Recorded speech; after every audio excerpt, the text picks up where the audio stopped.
সুহাস সেন আজ বিদায়কালে করুণভাবে দুই ছেলে আর স্ত্রীর দিকে তাকালো। না, কেউ একবারের জন্যেও থেকে যেতে বলল না।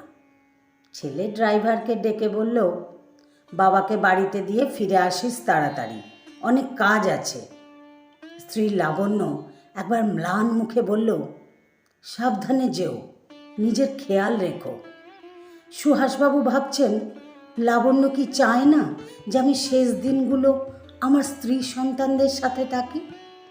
হয়তো চায় না, আর চাইবেই বা কেন? না চাওয়ার তো ঢের কারণ আছে। বড় ছেলের বিয়ে উপলক্ষে সুহাসবাবু এ বাড়িতে ছিলেন সপ্তাহখানেক, আর ফিরে যেতে ইচ্ছে করছে না। আসার সময় চাকর ভজনকে বলেছিলেন, বুঝলি ভজা, একবার যদি থেকে যেতে বলে আমি ওখানেই থেকে যাব, এই বাড়িতে আর ভালো লাগে না। ভজাও গজগজ করে শুনিয়ে দিয়েছে, অমন লক্ষ্মী প্রতিমা মা ঠাকুরুনকে তো নিজেই তাড়িয়েছেন, এবার কেন? ভজা এ বাড়ির পুরনো বিশ্বস্ত চাকর, ছোট থেকেই এ বাড়িতে কাজ করছে। মাঝে মাঝে ভজা দুঃখ করে বলে, মা যদি না বলতো বাবুর খেয়াল রাখিস, সব সামলে রাখিস, তাহলে কবেই চলে যেতুম মা আর দাদাবাবুদের কাছে। শুধু মার কথা রাখার জন্য এই বাড়িতে পড়ে আছি। গাড়ি বড় বাড়ির সামনে থামতেই সুহাসবাবু চাকর ভজাকে হাঁক দিয়ে ডাকলেন।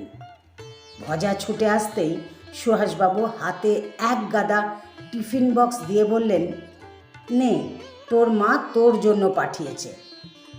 ভজার তখন সে কি আনন্দ, প্রায় নাচতে নাচতে ছুটল বাড়ির দিকে। একটা করে টিফিন বক্স খুলছে আর বলছে, দেখুন বাবু, মা কত কিছু পাঠিয়েছে। নারকেল নাড়ুতে এক কামড় দিয়ে ভজা বলল, আহা, কতদিন পর মায়ের হাতের নাড়ু খেলাম। ভজা বলল, আপনি বললেন আপনি ওখানে থাকবেন আর আমাকেও নিয়ে যাবেন, ফিরে এলেন কেন? সুহাসবাবু দুঃখ করে বললেন, না রে ভজা, একবারও থাকতে বলল না। আসলে এত কষ্ট দিয়েছি তো, তাই বোধহয় কোনোদিন ক্ষমা করতে পারবে না আমায়। এ বাড়িতে একা একাই পচে মরতে হবে আমাকে। আজ সকাল থেকেই আকাশ মেঘলা, এখন বৃষ্টি নেমেছে মুষলধারে। জানলার পাশে চুপচাপ বসে আছেন সুহাসবাবু। পুরনো স্মৃতি ভিড় করে আসছে মনে। বিয়ের পর এই জানলার পাশে কত রাত জেগে কাটিয়েছেন তিনি স্ত্রী লাবণ্যর হাতে হাত রেখে। কিন্তু আজ তিনি একা। লাবণ্য তো সুখে আছে, কিন্তু তিনি, লাবণ্যর সন্তানরা লাবণ্যকে মাথায় করে রাখে। একটা মিষ্টি বৌমাও হয়তো হয়েছে, হয়তো কিছুদিন পর নাতি নাতনিদের সাথে সময় কাটাবে সে। কিন্তু সুহাসবাবুর সন্তানরা তাকে ঘৃণা করে। হয়তো বিয়েতেও ডাকতো না, লাবণ্যর জন্য হয়তো কর্তব্য পালন করেছে। এমন সময় ভজা এসে ডাক দিল, কর্তাবাবু, আজ খিচুড়ি চাপাই। সুহাসবাবু শুধু মাথা নেড়ে সম্মতি দিলেন। ভজা বিড়বিড় করতে করতে বেরিয়ে গেল। 5 বছর ধরে চেষ্টা করছি, কর্তামার মতো খিচুড়ি বানাতে পারলুম না। সত্যি, এই 5 বছরের প্রত্যেকটা দিন সুহাসবাবু অনুভব করেছেন স্ত্রী লাবণ্যর অভাব। কিন্তু 28 বছর ধরে যখন লাবণ্য পাশে ছিল, তিনি কখনো বোঝেননি স্ত্রীর গুরুত্ব বা কদর। এখন অনুশোচনায় ভোগেন। ছেলে দুটো ছোট থেকেই দেখে এসেছে বাড়িতে অশান্তি। লাবণ্য বারবার বলেছে, এসব দেখে ছেলেরা কি শিখবে? সুহাসবাবু সেসবে কর্ণপাত করেননি। বড় লোকের ছেলে, তাই টাকা, মোটা মাইনের চাকরি, কোনো কিছুরই অভাব ছিল না। ছিল শুধু মনুষ্যত্বের অভাব। রোজ রাতে নেশায় আসক্ত হয়ে বাড়ি ফিরতেন, আর তার সাথে সাথে জড়িয়েছিলেন পরকীয়ায়। তাই স্ত্রীকে মারধর থেকে শুরু করে ঘাড় ধাক্কা দিয়ে বের করে দিতেও পিছপা হতেন না। ছোট ছেলে দুটো সব দেখত, তবু স্ত্রী লাবণ্য মুখ বুজে সব সহ্য করত। অভাগী মেয়েটার দুটো ছেলেকে নিয়ে কোথাও যাওয়ার জায়গা ছিল না যে, তাই সেই সুযোগটাকে কাজে লাগিয়ে যা খুশি তাই করতেন সুভাষবাবু। বাপ মা মরা লাবণ্য দেবী ছোট থেকে মামা মামির কাছে মানুষ। বিয়ের পর এ বাড়িতে এসে হাল ধরেছিলেন সংসারের। আপন করে নিয়েছিলেন সুহাসবাবুর বাবা মা দিদিদেরকে। বিয়ের পর কয়েক বছর স্বামীর মনে জায়গা পেলেও তারপর থেকে সে জায়গা অন্য কেউ নিয়ে নিয়েছে। এত বড় সংসার সন্তান সামলাতে গিয়ে স্বামীকে খুব বেশি সময় দিতে পারেননি। এটা তারই ফল। কষ্ট পেয়েছেন মনে, অপমান সহ্য করেছেন, কিন্তু স্বামীর দেখভাল থেকে শুরু করে শ্বশুর শাশুড়ির সেবা কোনো কিছুতে ত্রুটি রাখেননি তিনি। ছেলে দুটোকে মনের মতো করে মানুষ করেছেন। নিজে বেশি দূর লেখাপড়া না জানলেও ছেলেদের উচ্চশিক্ষিত করেছেন। একসময় বড় ছেলে ভালো চাকরি পেয়ে চলে গেল দূরের শহরে। মায়ের মন সন্তানের জন্য আকুল হয়ে উঠল, কিন্তু ছেলের ভবিষ্যতের কথা ভেবে তিনি মেনে নিলেন। ছোট ছেলে চাকরির জন্য লেখাপড়া করে, বাড়িতে বিশেষ থাকে না। তবে বাড়িতে থাকলে মায়ের কাছেই তার যত আবদার। বাবার সাথে তার কথাই হয় না।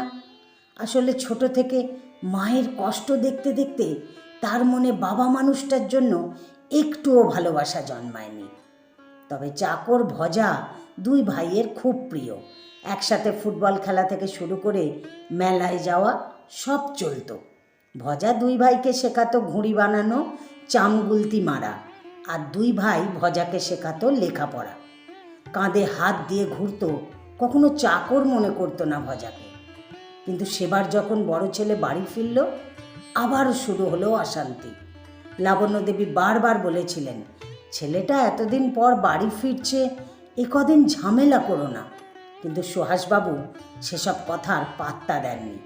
কিন্তু এবার দুই ছেলেই এসে দাঁড়ালো মায়ের পাশে। বড় ছেলে জানিয়ে দিল, মাকে নিয়ে তোমার এত সমস্যা, তাই তো?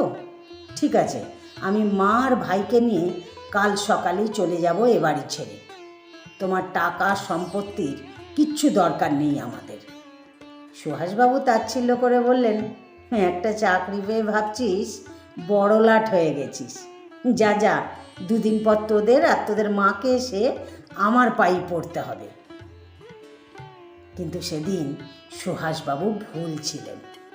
তারপর 5টা বছর কেটে গেছে, কেউ আর বাড়ি ফেরেনি। যে লাবণ্য স্বামীর অসুবিধা হবে বলে দুদিনের বেশি মামা মামির কাছে থাকেননি, এতগুলো বছর কেটে গেছে, সেই লাবণ্য আর ফেরেননি।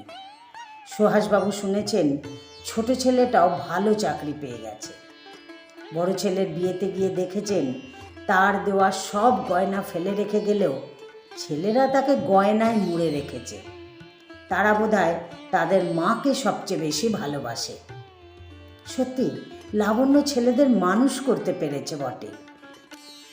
খিচুড়ি আলুর দম সামনে সাজানো, মুখে দিয়ে বুঝলেন ভজা ঠিকই বলেছে, লাবণ্যর মতো রাঁধতে পারেনি সে। একসময় লাবণ্য প্রতিটা দিন নানা রকম খাবার সাজিয়ে দিত তাকে। সারা বাড়িতে শোনা যেত লাবণ্যর নূপুরের শব্দ, যেটা সুহাসবাবুর মা পরিয়ে দিয়েছিলেন বৌমাকে। সুহাসবাবুর বাবা মা ছেলের থেকে বৌমাকে বেশি ভালোবেসেছেন। মৃত্যুর আগে অনেক আশীর্বাদ করে গেছেন লাবণ্যকে। আজ সুহাসবাবুর বাড়ি গাড়ি টাকা সব আছে, শুধু নিজের ভুলে পরিবারটাই নেই। আসলে মানুষ হারানোর পরে সব কিছুর কদর বোঝে। সুহাসবাবুর ক্ষেত্রেও তাই হয়েছে। 3 বছর পরের কথা, প্রচণ্ড জ্বরে জ্ঞান হারিয়ে ফেলার পর জ্ঞান আসতেই মাথায় একটা নরম হাতের ছোঁয়া পেলেন। চোখ মেলে তাকাতেই সামনে দেখতে পেলেন স্ত্রী লাবণ্যকে। সুহাসবাবু বললেন, লাবণ্য, তুমি এসেছো? লাবণ্য দেবী বললেন, হ্যাঁ এলাম, ভজা খবর দিল, না এসে যাব কোথায়? 7 পাকে বাঁধা পড়ে তোমার হাতে সিঁদুর পড়েছি যে, তাই সিঁদুর রক্ষা করতে এলুম। তা যে মেয়েদের জন্য তুমি তোমার স্ত্রী সন্তানের সাথে দুর্ব্যবহার করে গেছো এতকাল, তোমার খারাপ সময় তারা কোথায়? চোখে জল নিয়ে সুহাসবাবু বললেন, ভুল করেছি আমি, তুমি কি বোঝো না কতটা অনুতপ্ত আমি? লাবণ্য দেবী বললেন, কখনো কারোর জন্য নিজের পরিবারের সাথে খারাপ ব্যবহার করতে নেই, কারণ সবাই ছেড়ে চলে গেলেও থেকে যাবে ওই তোমার পরিবারের লোকগুলোই। তুমি সুস্থ হলেই ছোট ছেলে আমাকে নিয়ে যাবে। ভেজা চোখে সুহাসবাবু বললেন, আমাকে ফেলে যেও না লাবণ্য। এখন পরকীয়া একটা ফ্যাশনে দাঁড়িয়ে গেছে। পরকীয়ার অন্তিম ফলটা কিন্তু এটাই, যে বা যাদের জন্য আপনি নিজের সাত পাকে বাধা পড়া স্ত্রীকে দূরে ঠেলে দেবেন, তারা কিন্তু আপনার দুঃখের সময় আপনার পাশে থাকবে না। থাকবে শুধু ওই মানুষটা যে নিজের পরিবারের সবাইকে ছেড়ে আপনার বাড়িতে এসেছে আপনার পরিবারকে আপন করে নিয়ে আপনাকে ভালো রাখার জন্য। তবে শুধু ছেলেদের বলে নয়, মেয়েদের জন্যও ব্যাপারটা সমানভাবে প্রযোজ্য।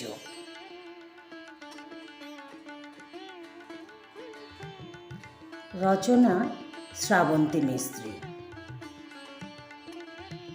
আমার গল্পটি যদি ভালো লাগে তাহলে একটা লাইক দিয়ে আপনাদের মতামত কমেন্ট বক্সে জানাতে ভুলবেন না।